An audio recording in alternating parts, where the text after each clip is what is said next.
Assalamualaikum warahmatullahi wabarakatuh. Alhamdulillahilladzi hadana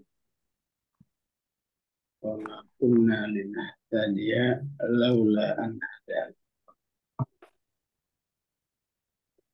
Allahumma shalli wa sallim wa barik ala sayyidina Muhammad wa ala ali sayyidina Muhammad. Allahumma qsim lana khasyatik ma tahulu bihi bainana wa bain ma'siyatik.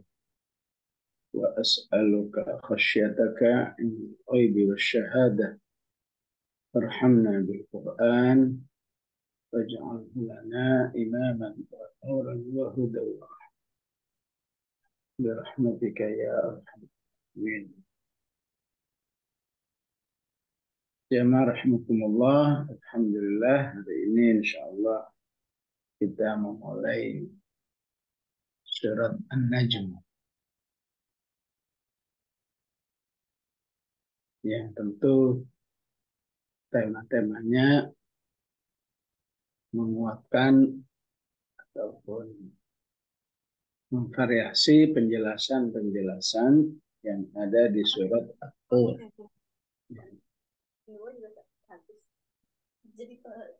Yang tentu apa yang ada di surat At-Tur nggak ada di surat An-Najm. Yang ada di surat An-Najm ya,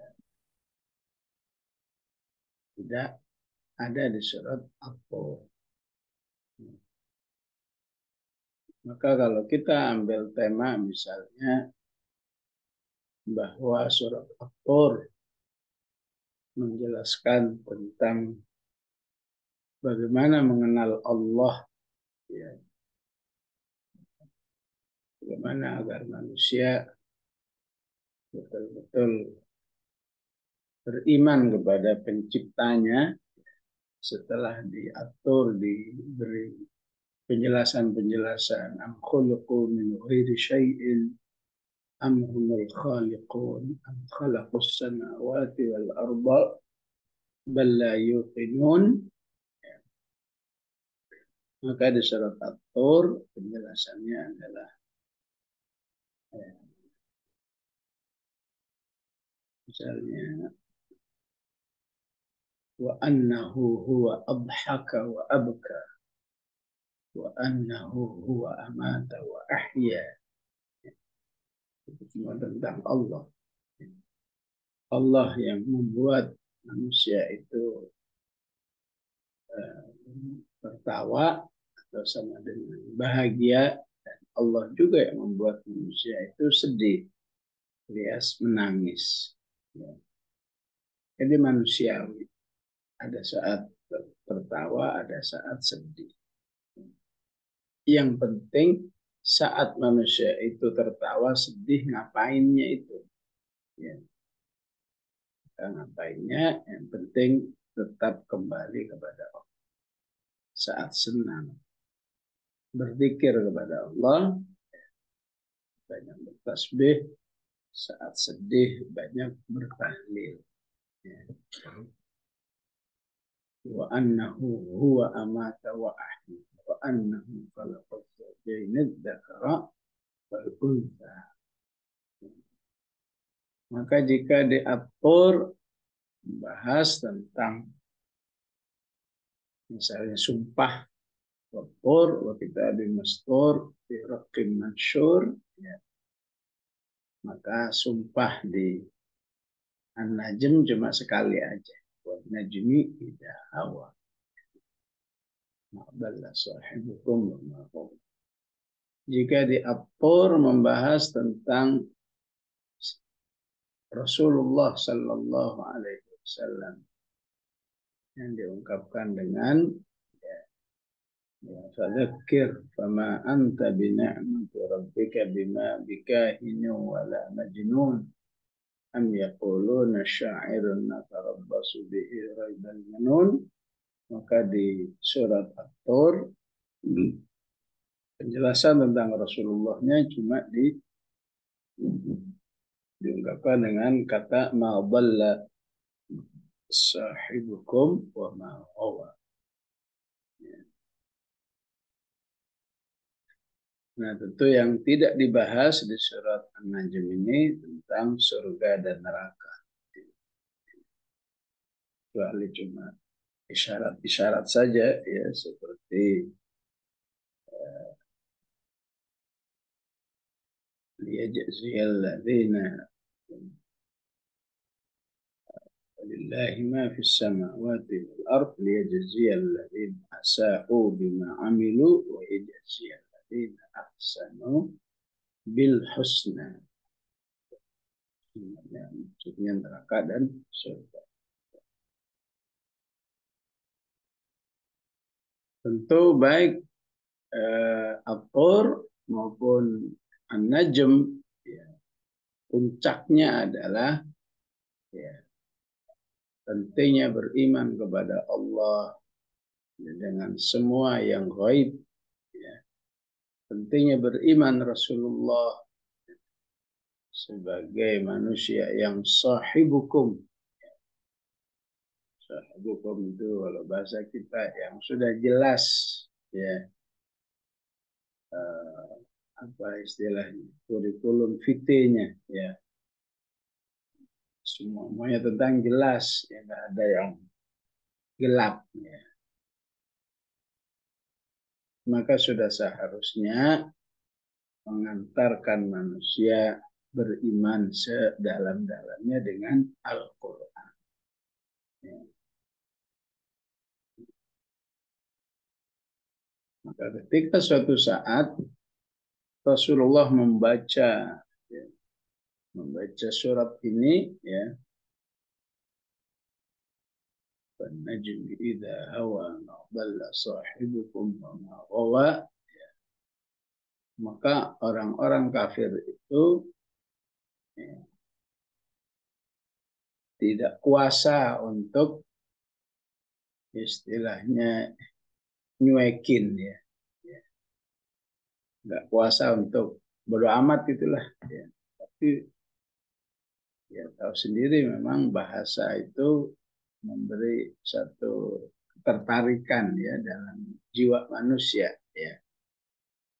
Orang yang bernarasi standar dengan yang bernarasi sastra itu kan beda didengarnya. Sehingga membuat orang kafir itu nggak mau, terpukau untuk mendengarkan.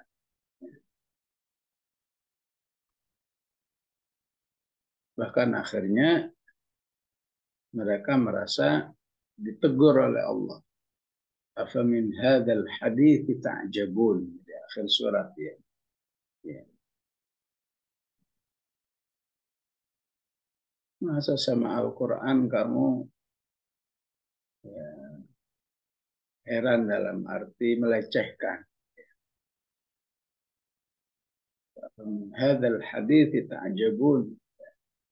Masa Al-Quran kamu ketawa-ketawain, wa tabhakuna wa la tabkun. Masa Al-Quran kamu sikapi dengan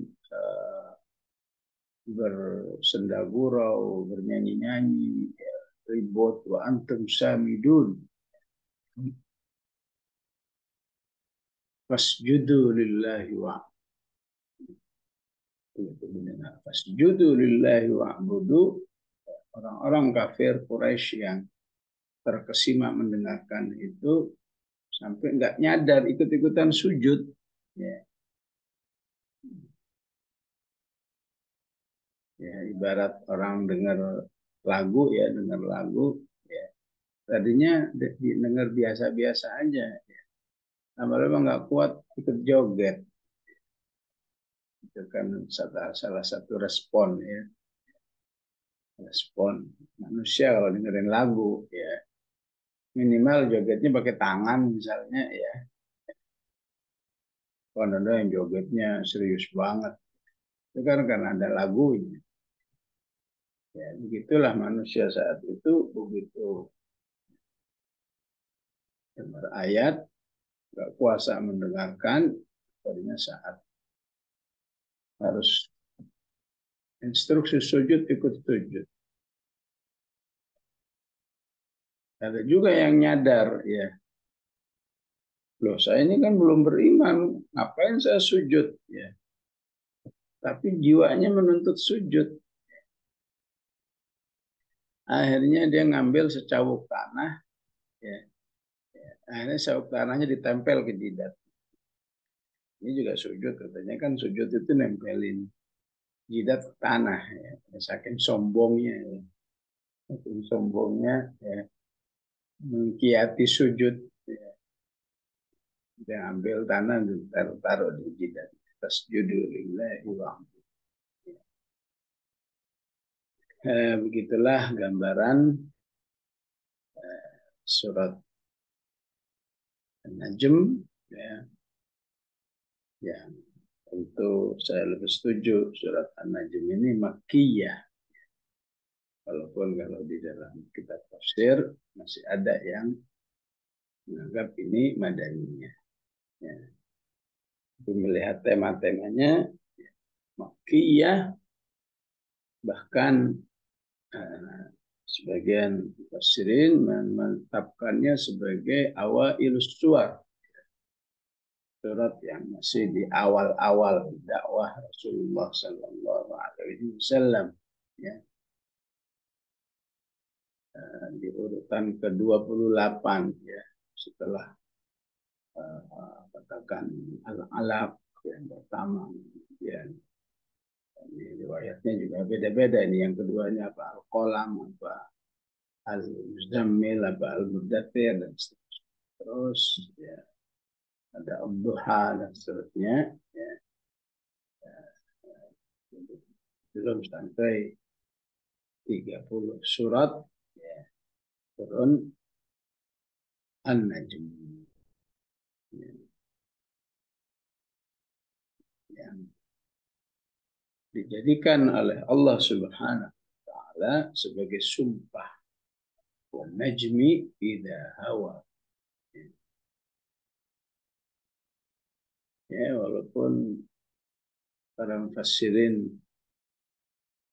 mencoba untuk menjelaskan, wallahu alam, kenapa diatur sumpahnya berulang-ulang, katanya. Oh, Tabi mastur fi raqil mansyur wal baitil ma'mur, ya. Wasaqlu fil marfu' wal bahril masjur. Maka ada yang menjelaskan, ya, untuk tema seperti An-Najm ini, ya, sekali sumpah aja cukup. Sedangkan tema-tema diatur, ya, pernah menghadapi orang-orang yang ateis, ya. Ya, buru-buru percaya kepada Al-Quran, percaya kepada pemilik Qurannya aja enggak percaya. Percaya kepada penerima Al-Qurannya enggak. Allah perlu bersumpah berulang. Di sini orang udah tahu Allah, ya, cuma belum mau beriman, tunduk, ya. Udah kenal dengan Rasulullah itu siapa, dan belum mau beriman Rasulullah. Sehingga, ya, di surat ini sumpahnya cukup satu saja. Najmi idza hawa. Tentu yang paling populer menurut saya Najm ini, atau saya lebih memilih apa yang dikatakan oleh para ulama, Najm dalam arti bintang. Ya. Kenapa? Karena di menjelang akhir Allah menyebut dirinya, ya, Tuhannya bintang, wa annahu huwa rabbus sya'ra. Tahu sya'ra itu bintang yang mana? Kalau dalam terjemahan bahasa Indonesia kan kita mengenal ada bintang Aquarius, ada bintang Gemini, ya, bintang apalagi itu, ya, yang gitu-gitu, ya. kebetulan bangsa Arab itu paling akrab dengan bintang. Ya. Kenapa? Karena suka melakukan perjalanan malam. Ya. Nggak ada rambu, nggak ada, nggak jelas belok kanan atau belok kiri. Ya, kalau padang pasir kan lurus aja semuanya. Bagaimana caranya untuk sampai ke suatu tempat pakai bintang? Ya.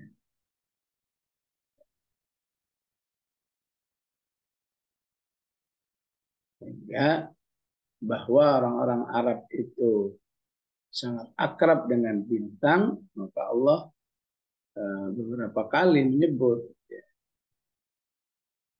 tanya wa huwa alladzi ja'ala lakum an-nujuma litahtadu biha fil barri wal bahr. Ya.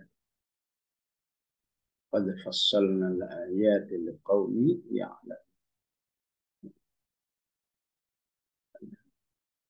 Allah yang menjadikan bintang buat kamu agar kamu bisa menjadikannya sebagai petunjuk jalan.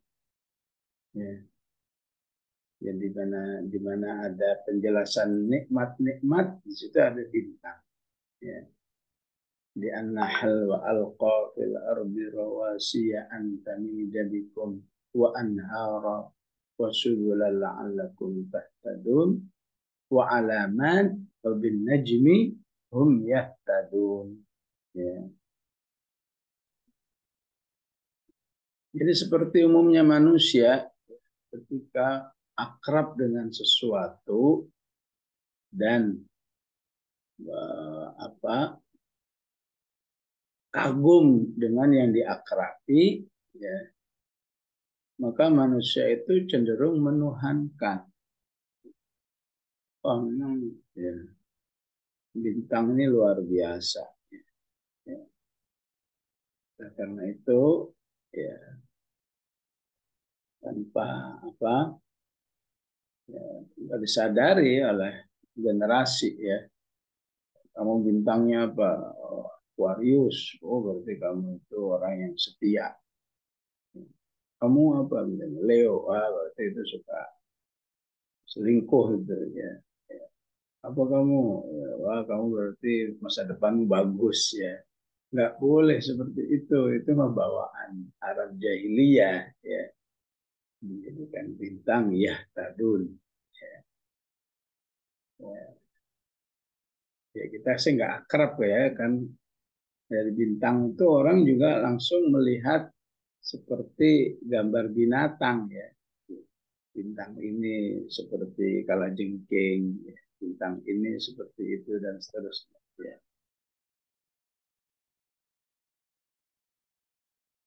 Maka Allah menjadikannya sebagai sumpah agar manusia menyadari bahwa bintang itu juga makhluk seperti kamu. Ya. Sepakat kan bahwa bintang itu makhluk yang luar biasa. Sehingga Allah jadikan, ya, sumpah wan najmi, sambil meluruskan akidah kalau kagum sama sesuatu, jangan yang dikagumi adalah bendanya, kagumilah penciptanya. Ya. Maka imanmu menjadi lebih meningkat. Ya. Kalau yang dikagumi bendanya, na'udzubillah, manusia, ya, syirik kepada Allah. Ya. Ada yang kagum keterlaluan kepada Nabi Isa misalnya. Jadilah Nabi Isa dianggap Tuhan. Kok bisa ya ada manusia, ya, dilahirkan dari seorang perempuan tanpa nikah? Pastinya anak Tuhan.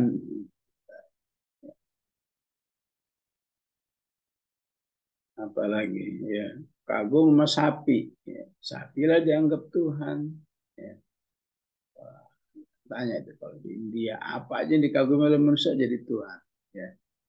Kagum sama tikus, tikus jadi Tuhan. Ya. Ya. Di tempat lain, ya, di kiri ini misalnya di Bali kagum sama pohon, pohon pun jadi Tuhan. Ya. berbagai macam makhluk ya. Ada yang kagum sama laut, laut dituhanin sehingga ya, ya lautnya pun diinfakin. Orang infak ke masjid ini infak ke laut. Ya, ya, apa namanya ngelarung. Ya. Itu kan tidak terlepas dari ya, meyakini sebuah kekuatan. Ya.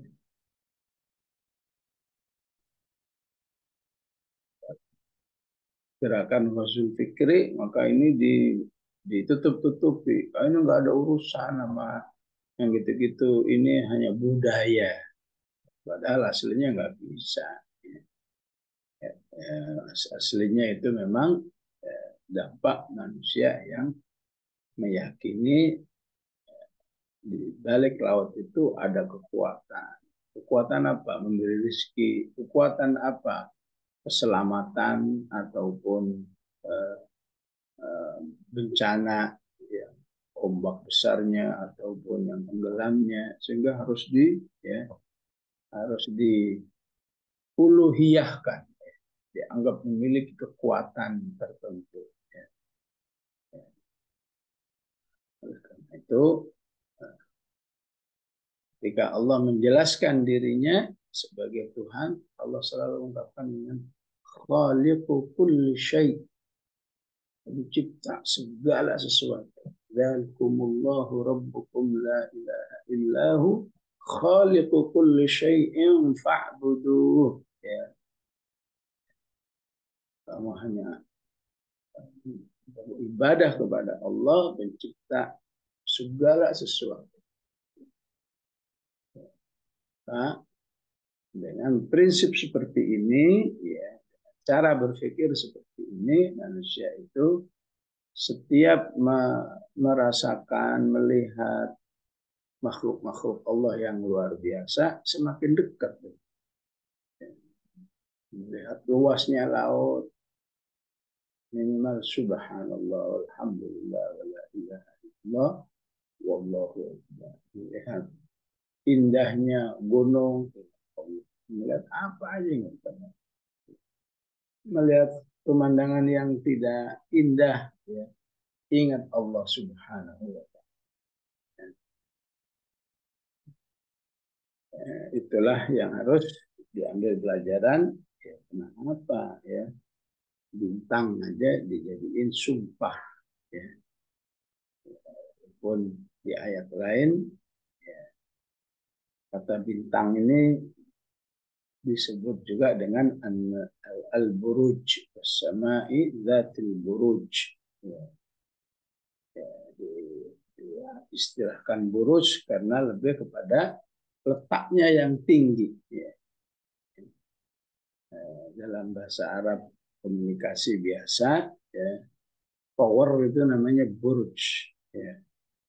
Kalau di jalan-jalan ke Dubai itu ada namanya Burjul Khalifah. Ya. Tower Khalifah. Ya. Ya. Yang saking tingginya sampai ya, buka puasanya itu beda. Ya. Ya, buka puasa lantai katakan 30 ke atas, ya, itu lebih awal. Ya. Ya, 30 ke bawah itu berjeda. Ya. Karena yang 30 ke atas melihat terbenamnya matahari lebih awal, saking tingginya. Karena ada 200 lantai atau berapa. Ya. Burj. Ya. Ini nama surat Al-Buruj. Ya. Al-An'am disebut dengan kaukab.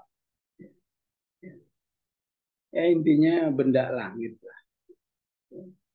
Intinya semua planet di langit, ya, baik dalam bentuk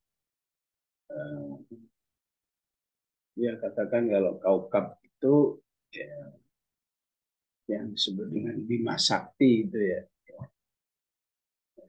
Nujum jauh lebih besar daripada kaukab. Satu bintang bisa jauh lebih besar daripada bumi ini. sehingga terlihat sangat kecil dilihat dari bumi ini karena tidak terlepas letaknya yang tinggi ya, dan letaknya yang sangat jauh dari bumi.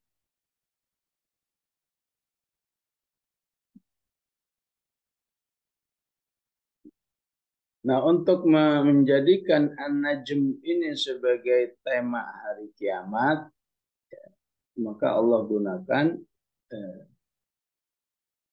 penjelasan akhir daripada bintang itu sendiri.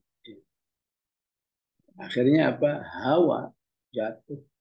Ya, istilah akhirnya dia akan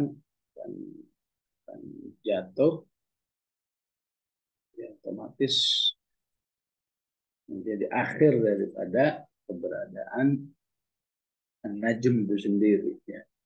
Bagaimana juga bintang,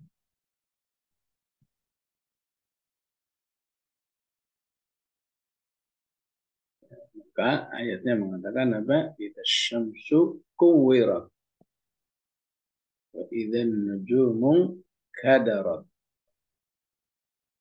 Juga menggunakan tema bintang. Bintang itu berjatuh. Ya. Allahu a'lam. Ya. Gimana Allah menyetting jatuhannya, ya, berjatuhannya bintang. Ya. Kalau dipikir-pikir kan alam semesta itu kan luas ya, luas.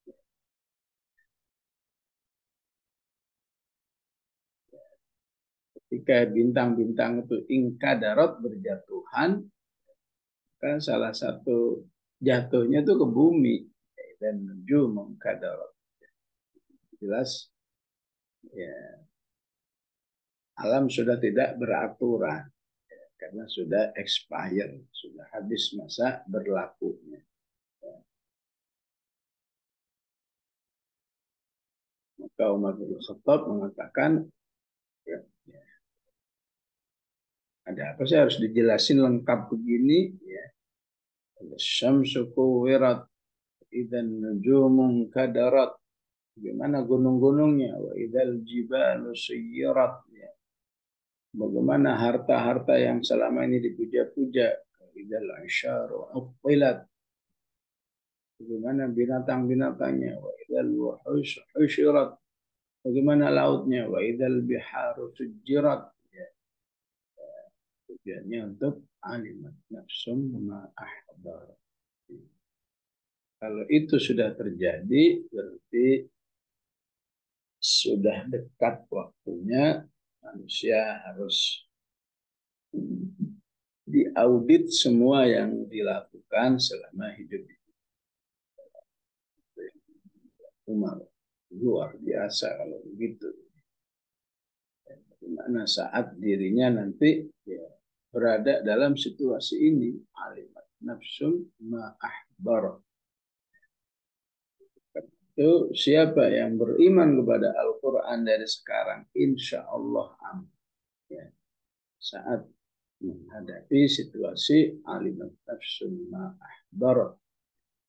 Nah, yang beriman dengan Al-Quran otomatis dia akan mempersiapkan ya, eh, hari tersebut ya, baik dengan Qurannya maupun dengan isi dengan Qurannya yang tilawah, yang hafal, yang mengkaji itu semua akan jadi syafaat. Al-Quran fa innahu ya'ti yaumil qiyamati syafi'an li ashabihi, yang menyiapkan akhiratnya dengan isinya. Ya. Itu Allah katakan, fala uqsimu bil khunnasil jawari khunnas wal laili idza as'asa was subhi idza tanaffas. Berimanlah sama Al-Quran ini, innahu laqawlu rasulin karim dzi quwwatin inda dzil arsy makin. Wan najmi idza hawa. Bintang yang kamu kagumi ini suatu saat dia akan jatuh. Ya. Berarti itu hari kiamat. Dan ketika Rasulullah yang menjelaskan, otomatis siapa yang mengenal dekat dengan Rasulullah itu nggak mungkin fiktif. Siapa yang dekat dengan Rasulullah, maka najmi idza hawa selain sebagai informasi dan sebagai sumpah pasti itu terjadi. Ma dhalla sahibukum wa ma maka temanmu itu nggak bakal sesat dan tidak bakal menyimpang. Karena kalau ketemu dengan fi'il madhi itu memiliki makna penegasan yang lebih kuat bahwa itu tidak dilakukan.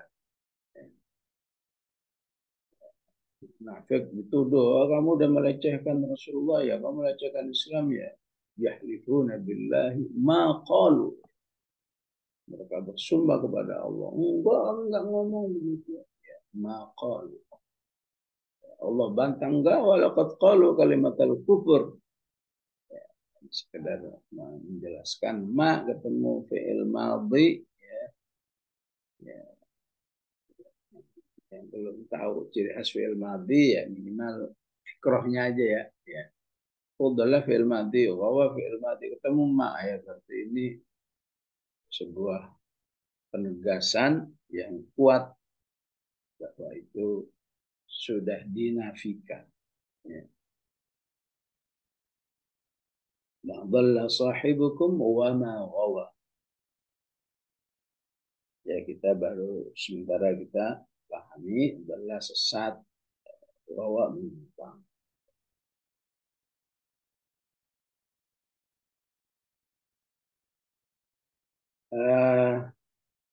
Makanya maksud dengan sahibukum adalah Rasulullah Sallallahu Alaihi Wasallam.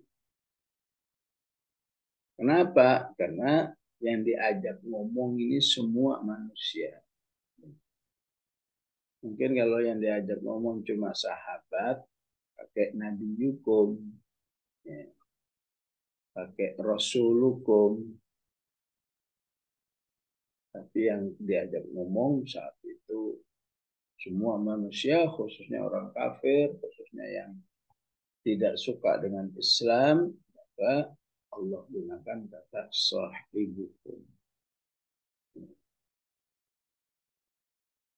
Apa yang maksud dengan kata sahibukum? Seharusnya artinya teman. Ya. Yang dimaksud adalah ya, Rasulullah yang sudah sangat populer, ya, populer kepribadiannya, ya, jati dirinya. Artinya kalau saja yang namanya Rasulullah itu dilepas dari seluruh atribut, apakah sebagai nabi, sebagai seorang mukmin, sebagai semua dilepas, cukup cuma sahibukum, ya, itu sudah seharusnya membuat manusia saat itu mengakui semua yang dijelaskan oleh Rasulullah Sallallahu Alaihi Wasallam. Ya. Dari segi apanya? Dari segi nasabnya. Jadi nasabnya itu sudah populer. Ini cucunya Nabi Ismail, ini cucunya Nabi Ibrahim. Ya. Dan dokumen itu sampai sekarang, sampai saat ini masih ada. Bahwa Rasulullah itu bin Abdullah, bin Abdul Muttalib, bin Hashim, bin Abdi Manaf, ya. Bin apa lagi itu, bin Qusay, bin Murrah, bin Ghalib, bin Fihir, bin Lu'ay, bin Kinana, bin Mubarak. Ya. Wah, semua lengkap sampai Ismail itu sampai saat ini masih ada. Jadi kamu mesti nggak percaya, nggak, berarti kamu punya sentimen kan. Ya. Seperti Abu Jahal itu, ya, diakui semua baiklah yang ada di diri Muhammad itu cuma sentimen aja. Kenapa sih dari Hashim, dari cucu-cucunya Hashim? Kenapa nggak dari kami? Cuma gitu, masalah gitu doang. Ya. Padahal di sisi Allah sama, ya. Yang jadi Nabi Rasulullah. Kamu jadi pengikutnya ya udah sama di sisi Allah. Ya. Ya. Yang jadi ulama siapa namanya? Syekh Hasan. Ya. Hebat, hebat banget ya. Ya, dari kecil saja ya. Kalau kita dulu waktu kecil tuh kalau pelajaran mengarang kan pasti nggak jauh-jauh daripada suatu hari. Ya. Ya. Isinya cuma jalan-jalan. Tapi ini memang sudah dari kecil Allah kasih keistimewaan. Dari kecil pelajaran mengarangnya sudah cita-citanya memperjuangkan Islam. Ya. Jauh kemana-mana dengan kita. Ya udah nggak apa-apa. Kamu ikuti aja kebaikan-kebaikannya. Insya Allah kamu sama. Ya. Ayo dong jadi Imam Syafi'i. Ya, ya nggak mungkin lah. Ya. 7 tahun dah hafal Quran. Ya udah, mirip-miripin saja. Ya. Insya Allah di sisi Allah sama. Ya. Tapi kalau kamu buat sentimen, kamu malah nggak dapat. Ya. Ya. Jadi nasabnya aja udah jelas. Ya. Istri-istrinya juga jelas. Ya. Ya. Dulu kita belajar ya istri Rasulullah. Masih ingat nggak tuh ya? Ya. Singkatnya apa namanya? Khos Ma'jazarin Sihah. Ya. Khos Ma'jazarin. Khos itu sawi. Ya. Sering makan sawi. Jazarin itu wortel. Sihah kamu sehat.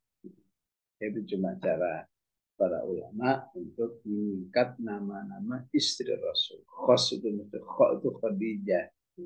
Sin itu berarti Sauda. Ya.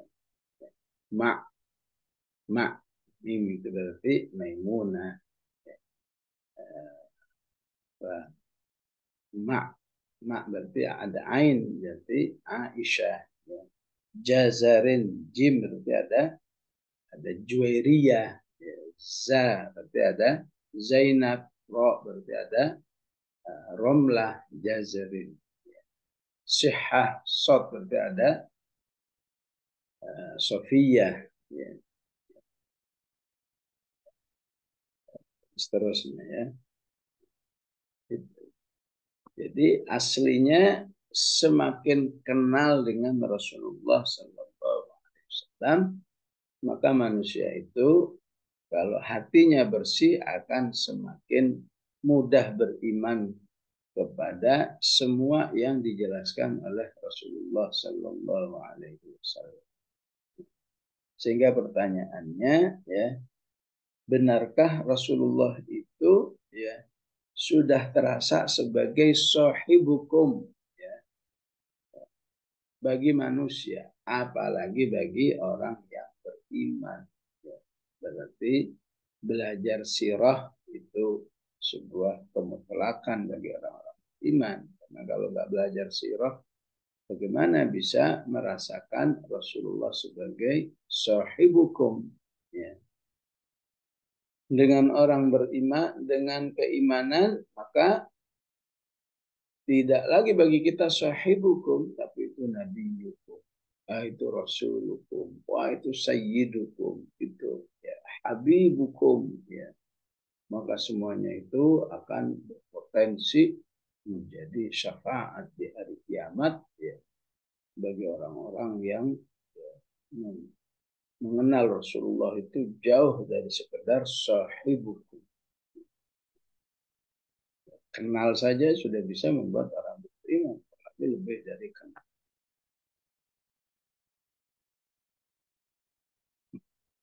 Ma dhalla, dhalla itu artinya sesat. Kalau mau gampangnya dhalla juga sesat. Ghawa juga sesat. Tapi sesat yang seperti apa yang dimaksudkan oleh Al-Quran ataupun oleh penggunaan kata dhalla dan ghawa. Dhalla itu sesat karena ketidaktahuan.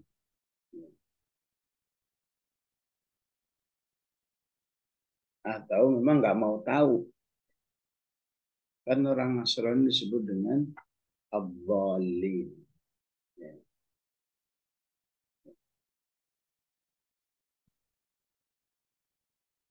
Disebut dengan wala tattabi'u ahwa'a qaumin qad dhallu min qablu wa adallu katsira wa dhallu an sawa'is sabil. Semua maksudnya orang Nasrani. Yang kamu ikuti orang yang sesat karena nggak mau berilmu. Udah gitu ngajak orang nggak mau berilmu supaya sesat juga. Ya. Sehingga dua-duanya sesat dari jalan yang benar. Dhallu an sawa'is sabil. Jadi sahih hukum itu nggak bakal sesat. Kenapa? Karena yang disampaikan tuh semua berdasarkan ilmu. Nggak tanggung-tanggung langsung dari Allah Subhanahu wa Ta'ala. Ya. Oleh karena itu, ya, betapa mulianya manusia yang hidup bersama Al-Quran. Karena berarti dia menjadikan Allah sebagai gurunya. Ya. Tahu begini, tahu begitu. Siapa? Gurunya Allah. Melalui siapa? Rasulullah SAW. Tahu kalau di surga itu nanti ada suasana reuni. Dari mana? Al-Quran. Wa aqbala ba'duhum ala ba'di yatasa'alun. Qalu inna kunna qablu fi ahlina mushfiqin. Famanna Allahu alaina wa waqana adab as-samum. Semoga masih ingat Bu ya. Inna kunna min qablu nad'uh innahu huwal barrur rahim. Tahu semuanya ini dari Allah Subhanahu wa Ta'ala.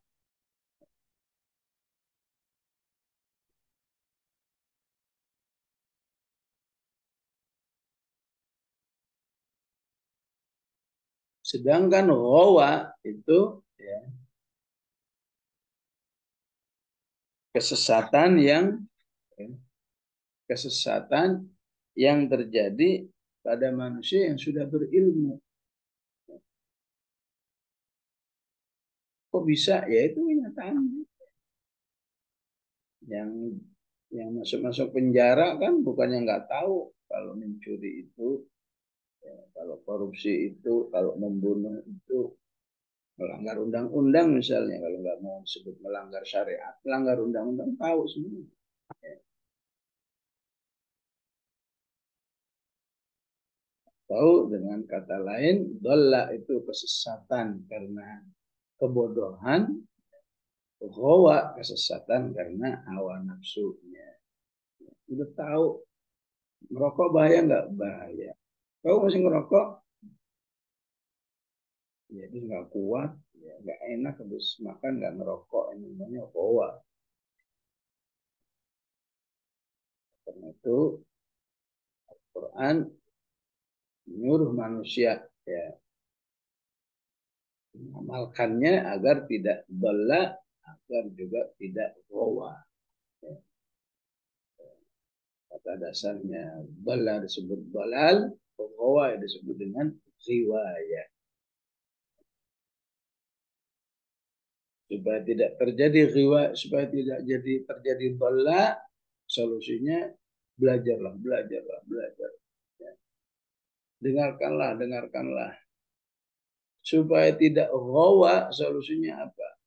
Tazkiyatun nafs. Qad aflaha man zakkaha wa qad khaba man dassaha. Bersihkan jiwamu, bersihkan jiwamu supaya ilmumu bermanfaat. Ya. Berdoa lagi, Allahumma inni a'udzubika min ilmi la yanfa'. Jadi pada akhirnya yang nggak cari ilmu bisa sesat, yang mencari ilmu bisa sesat juga. Walaupun yang kalau mencari ilmu sesat, apalagi yang nggak mencari ilmu. Berarti memang manusia perlu faktor lain. Ada iman, ada tazkiyatun nafas, ada ya, berkomunitas yang baik. Semua akan menyelamatkan manusia dari bala ataupun ghawa. Ma dhalla sahibukum wa ma ghawa. Ya. Jadi kalau sudah sifat sahibukum itu ya tidak bala dan tidak ghawa, apa yang diinginkan? Wa ma yantiqu 'anil hawa. Ya. Yantiqu 'anil hawa. Ya. Ya, seperti yang saya katakan tadi kan, bala itu sesat ya, karena tidak tahu, bahwa itu sesat karena hawa nafsu. Maka semua yang disampaikan oleh Rasulullah itu tidak diungkapkan atas hawa nafsunya. Yang tuku anil hawa. Dan apa yang disampaikan, diucapkan, ya, itu bukan berdasarkan hawa sehingga berdampak kepada hawa. In huwa illa wahyu yuha. Yang disampaikan itu semua tidak ada lain kecuali wahyu yang diberikan, yang diisyaratkan. Mana aslinya wahyu itu isyarat. Isyarat dari Allah Subhanahu wa ta'ala. Maka yang harus kita pahami, yang keluar dari mulut yang mulia Rasulullah Shallallahu Alaihi Wasallam itu berarti ada tiga. Ya. Yang pertama itu memang betul-betul wahyu ya dari Allah Subhanahu Wa Taala ya, yang yang statusnya lengkap, redaksinya, isinya semua lengkap dari Allah Subhanahu Wa Taala. Maka yang istilahnya disebut di ayat ini allamahu syadidul quwa, yang diajarkan oleh makhluk yang sangat kuat ya. Makhluk apa itu? Makhluk malaikat. Siapa? Jibril. Allamahu syadidul quwa.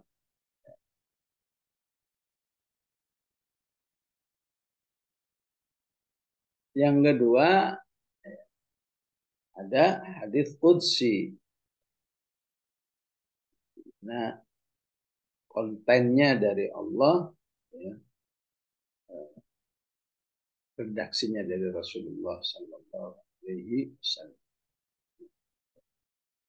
Man adali waliyan qad adantuhu bil harbi ana inda dhanni bi abdi semacamnya ya. Farragh li ibadati, itu semua hadis qudsi ya. Kemudian ada hadis nabawi. Hadis nabawi itu ya,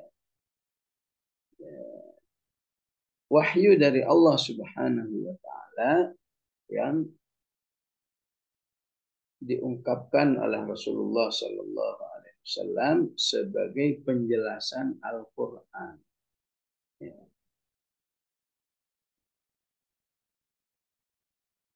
Istilahnya ya, tibyan. Ya. Hadis itu tibyan. Di surat An-Nahl Allah katakan wa anzalna ilaika dzikra litubayyana lin-nas Ya. Kamu turunkan Al-Quran agar menjadi penjelasan bagi manusia. Penjelasan-penjelasan inilah yang disebut dengan hadis. Ya. Atau istilah lain apa yang disampaikan oleh Rasulullah yang kemudian diistilahkan oleh Al-Quran Al-Hikmah. Ya. Dulu kita pelajari di Al-Ahzab wa qurna ma yutla fi buyutikunna min ayatillahi wal hikmah. Ya. Jadi ayat itu memang dari Allah, hikmah juga dari Allah. Ayat itu yang kemudian ya, per hurufnya itu bernilai ibadah saat dibaca. Al-hikmah enggak, ya, tidak punya spesifikasi sampai dibacanya ibadah, ya, tapi mengamalkannya ibadah. Oleh karena itu hadis apa saja pada akhirnya akan meninduk kepada Al-Quran. Kalau ibu-ibu punya kitab Riyadhus Shalihin, maka penulisnya Imam An-Nawawi itu selalu memulai setiap bab hadis-hadis itu selalu dengan Al-Quran. Ya. Bab apa aja? Bab ikhlas seperti ayatnya. Bab apa? Bab tawakal seperti ayatnya. Fatawakkalu 'alallahi in kuntum mu'minin. Ya. Kedua hal ini nggak boleh terpisah, ya, karena masing-masing saling dibutuhkan untuk memperjelas isi daripada wahyu Allah Subhanahu wa Ta'ala. Ya, saya juga nggak saya perlu jelaskan seperti ini karena di sebagian jamaah yang nggak mengira. Ya. Dia memahami wama yantiqu 'anil hawa itu hanya yang sifatnya Quran saja. Kalau hadis ya nggak termasuk ayat ini. Saya sampaikan enggak semua termasuk hadis. Ya. Walaupun dalam sejarahnya hadis-hadis Rasulullah itu ya, sangat banyak. Ya. Maka Al-Imam Al-Bukhari bermimpi ya, bahwa dirinya itu dikerubutin laler. Maka beliau berusaha mengusir-ngusir. Maka beliau menafsirkan mimpinya itu keilmuannya dalam hadis menginspirasi apa? Menginspirasi mengeluarkan atau apa? Mensortir mana ini hadis yang sahih dan hadis yang tidak sahih. Ya. Apakah dhaif, apakah maudhu, semua ya, itu diprakarsai oleh Al-Imam Bukhari, Al-Imam Muslim, ya.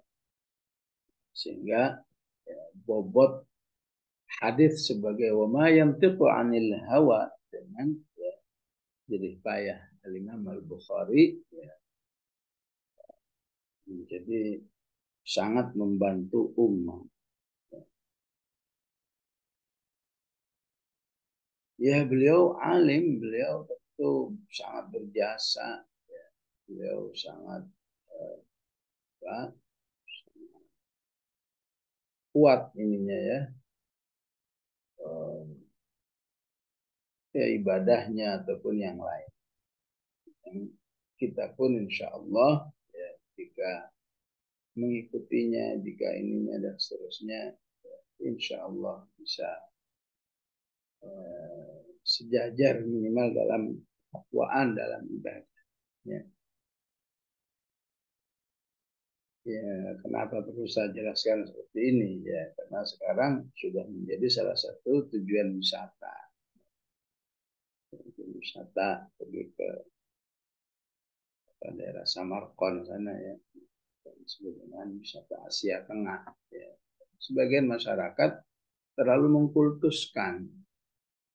Ini yang nggak boleh. Memang beliau berjasa, iya. Tapi kemudian kamu kultuskan, kamu usap-usap, ya, apa tembok-tembok makamnya, ini tidak benar.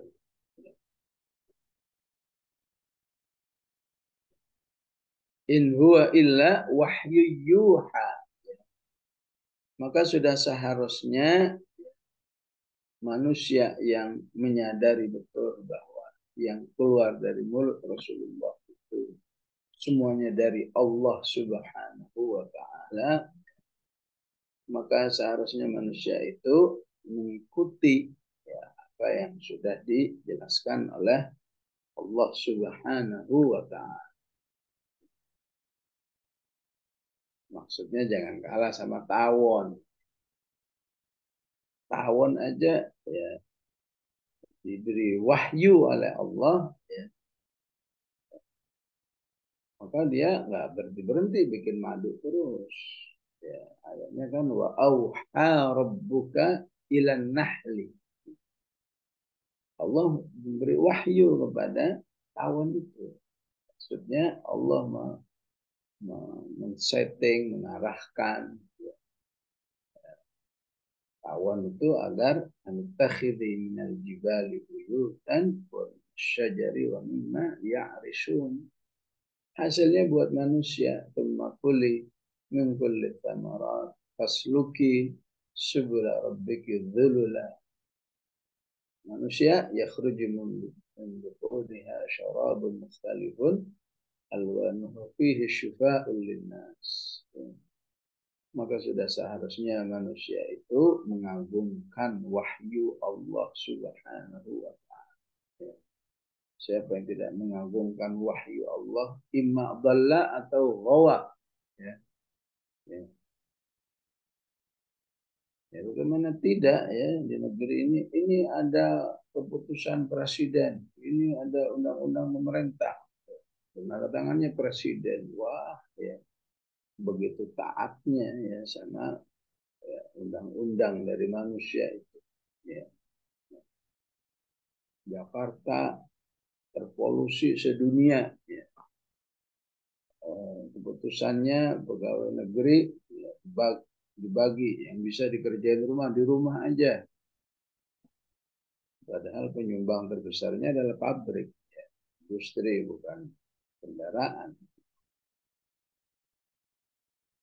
Wah, semua langsung ya, tunduk. Ya. Semua udah nggak ke kantor semua. Maka seharusnya manusia bersama wahyu Allah harus begitu. Ya, Allah udah bilang begini, ya sudah. Ya, kapan? Ya kalau manusia itu mengenal Allah. Kalau manusia itu mengenal Rasulullah Sallallahu Alaihi Wasallam. Apalagi yang disampaikan oleh Rasulullah itu, ya, sampai perlu dijelaskan itu, ya, diajarkan langsung oleh Jibril yang disebut dengan syadidul quwa. Dan manusia juga termasuk yang